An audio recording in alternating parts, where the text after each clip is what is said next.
Welcome back to Next Shift with Rick Wagan. Suzuki does not suck. Well, the Montreal Canadiens just got some bad news and some good news, I guess you can call it, or relatively best case scenario with the Laine and Reinbacher injuries. Uh, Unfortunately, on the bad news front, Reinbacher had surgery this morning. It looks like he'll be out of service for 5 to 6 months. Uh, Probably an ACL. We haven't been it hasn't communicated exactly what was done, but sounds like an ACL injury. Terrible for his development. That's pretty much the second year in a row where he's not developing like he should. Um, it's disappointing. He wasn't going to probably play at the NHL level this year, maybe a few games, maybe not.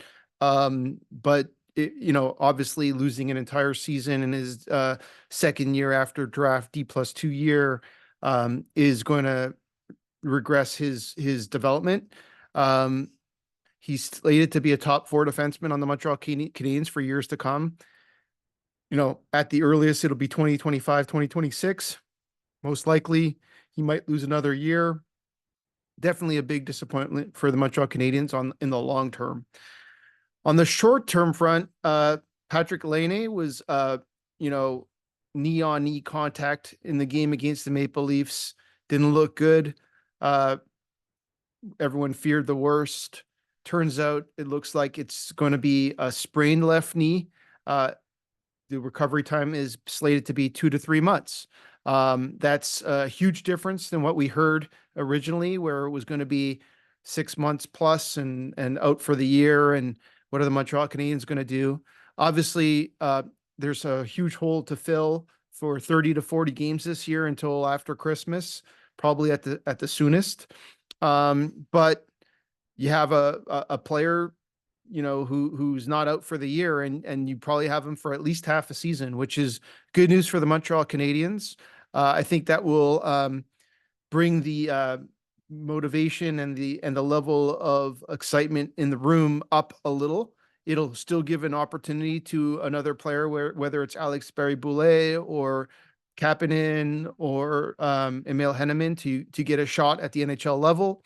I'm still hoping for Kapanen to take on the reins. I see he's playing tonight on the right side, so that's going to be his opportunity to kind of see if he can play anything but center because they have a lot of centers.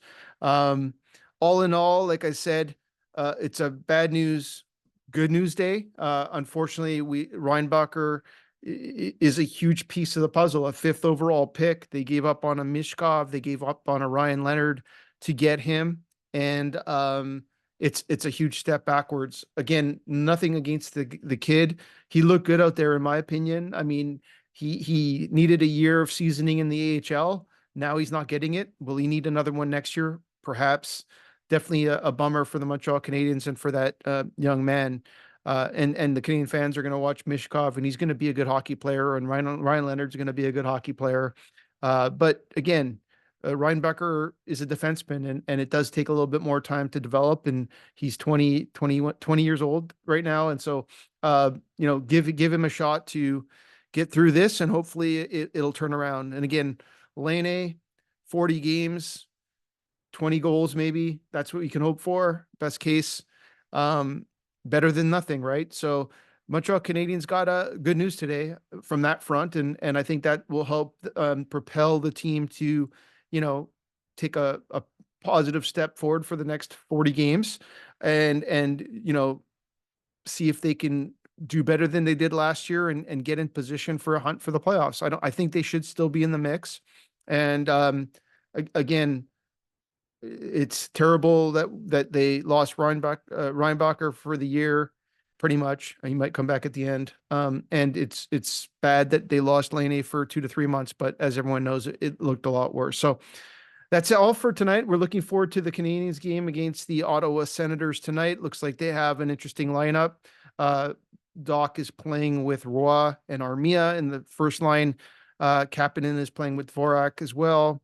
Should be interesting to see a few players play out there. They're sitting Matheson, they're sitting Lane Hudson, the entire first line. So all good. Of this game, they're going to Trombley after that, and then there's one more game against Ottawa before the season starts on the 8th or 9th. I want to say the 9th, actually. So it's the 9th against Toronto. So looking forward to tonight. We'll have a post-game show, but just want to send this out so you guys all knew what was going on. Talk to you guys soon. That was Next Shift with Rick Wagan.